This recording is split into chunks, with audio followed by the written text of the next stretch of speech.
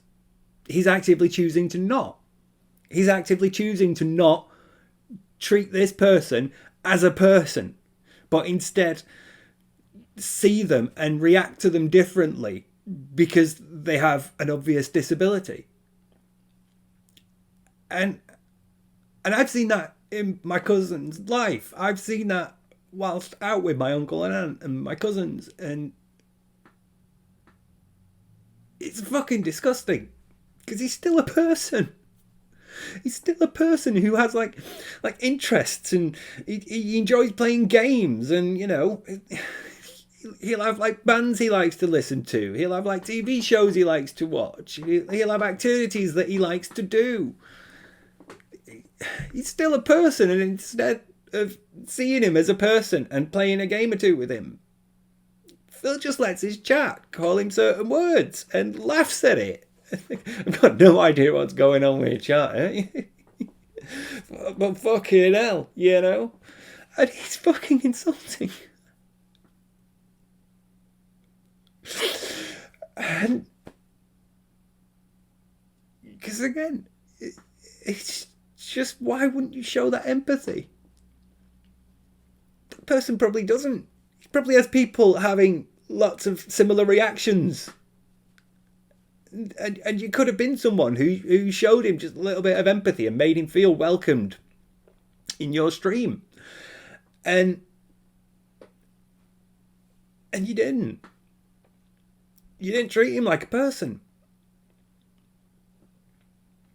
And you know, like Suprcrzy said, soon after this, he was gone. And that fucking look. That fucking look. I'm not somebody who's violent, mainly because I'm a wuss. But also, it's just not been in my nature. I've always thought you could sort things out better by talking about things. And my reaction to things that have angered me is to bin, you know, try to work out why and see what can be done about that. And if you can't like do anything by engaging with the thing that angers you, leave it.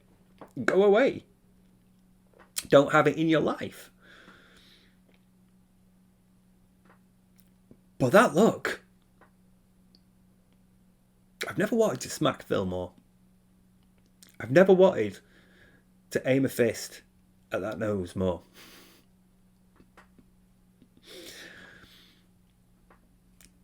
I'll solve your fucking snorting problems, mate. Because just to have that look in response to somebody who's just a little bit different than you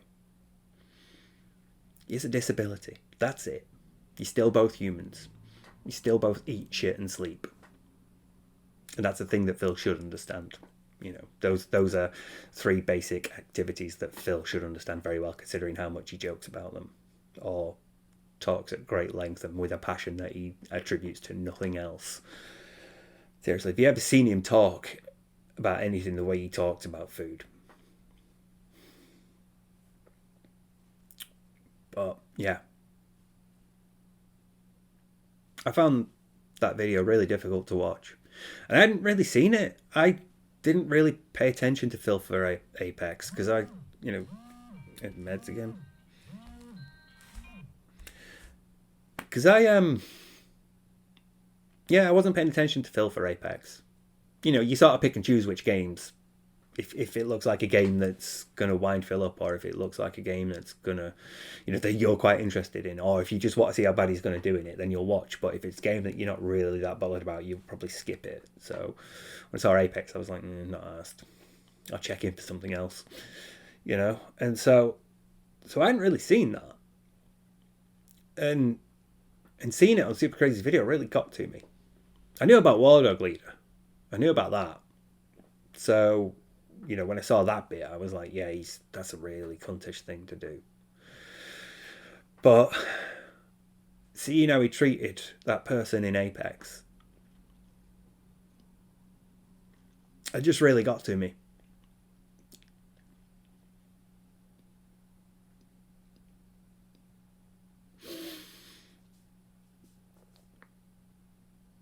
It's 10 years, and it's still not easier for me to talk about my cousin.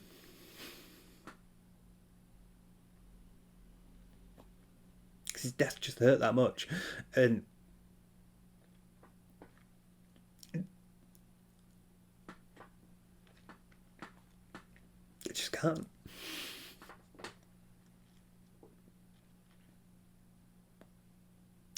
It really got to me, and you don't expect to be upset when you talk about Darkside Phil.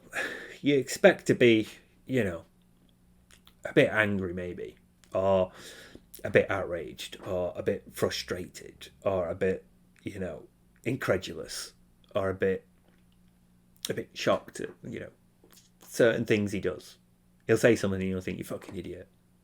Or he'll do something in a game and you'll think, how do you not fucking know that? Or how did you miss that? Or he'll say something during a pre-stream and you'll think, fucking nothing, Jesus Christ.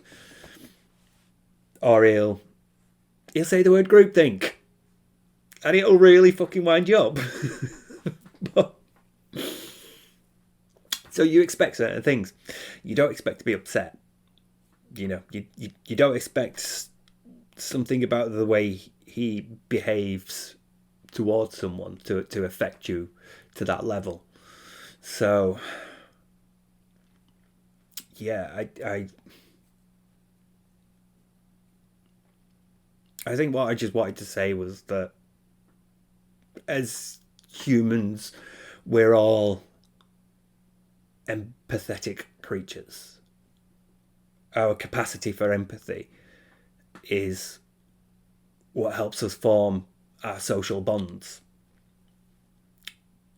And to see it sort of like willingly not engaged at something that's so profound, it's so devastating as a younger sibling's death is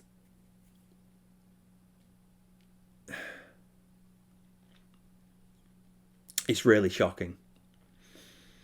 And to see it not engaged towards somebody who has a disability and just wants to play a fucking game with you. Somebody who's happy to play a game with you.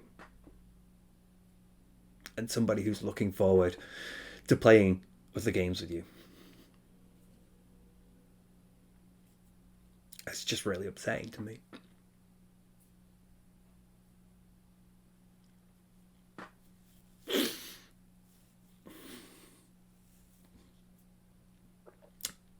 My cousin loved Toy Story.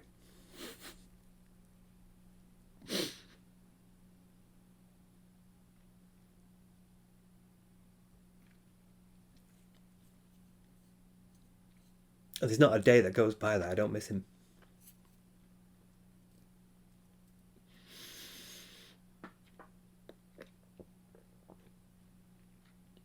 So to see that attitude towards disabled people was just...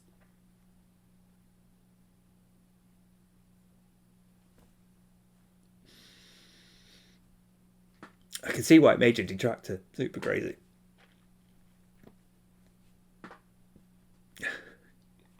Because, you know, if I wasn't one already, it would have made me one.